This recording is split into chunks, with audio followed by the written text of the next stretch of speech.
Doug, your third leadership lesson is about the leader creating the right organizational culture and thriving workplaces. Can you unpack that? Absolutely, Nick. And I think it's again, culture and climate are probably overused words these days in many management and leadership textbooks. But it's such a fundamental for me. For me, the three most important things in any business is leadership, strategy, and culture. And it's the what, the how, and the why. We spend so much of our time talking about what, how many units, what is the annual revenue, what is the turnover, the quarterly, and so on and so on and so on. And we're now talking about the how. How do people get around to doing it? Now, let me give you a few examples of thriving workplaces that I've been exposed to in traveling, in meeting with people. Now, a few years ago, I met with Ken Blanchard and his team down in San Diego, and what a lovely experience. A great guy and his wife Marge, just wonderful people, and shared so openly with us global experiences. Now, one of those experiences, when meeting with him, I walked through the door at the reception. And most places will have receptionist or welcome or something on the front.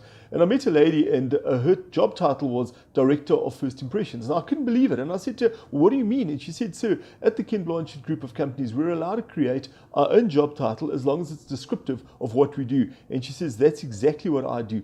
I am the Director of First Impressions, and I hope I've created a good one."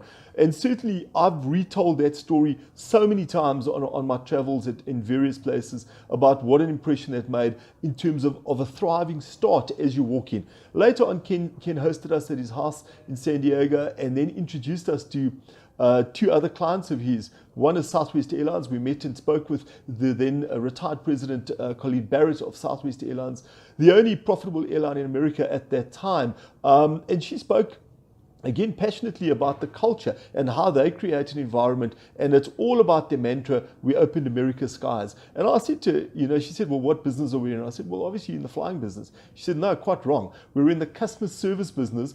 True centricity, and by the way, we also fly airplanes." So that again, and if you look at the culture of Southwest, and if you read it, and there are numerous case studies on that, and one of the cases actually exists at the University of Michigan as part of their repertoire.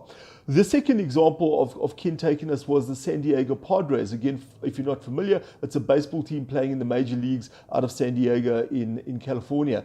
And when meeting with them, again, the question was asked, "What business are we in?" I said, "Well, quite obviously, you're in the business of baseball." And the lady said, "No, we're actually in the business of making major league memories." Now, I understand they play in the tournament called the Major League.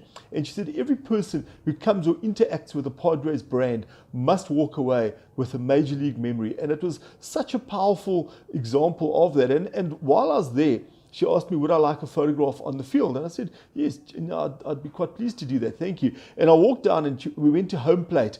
And she said to me, "We'll take a photograph at home plate." And as I was about to get ready for the photograph, a guy who was cutting the lawn about 20 yards away stopped his tractor, ran over, took out a napkin and wiped the plate. And so I looked down and I said to him, "What are you doing?"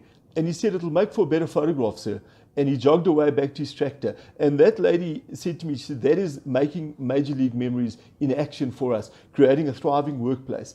And just coming back to the present, from the lessons at the University of Michigan, thriving workplaces, and you know them when you see them, they flourish.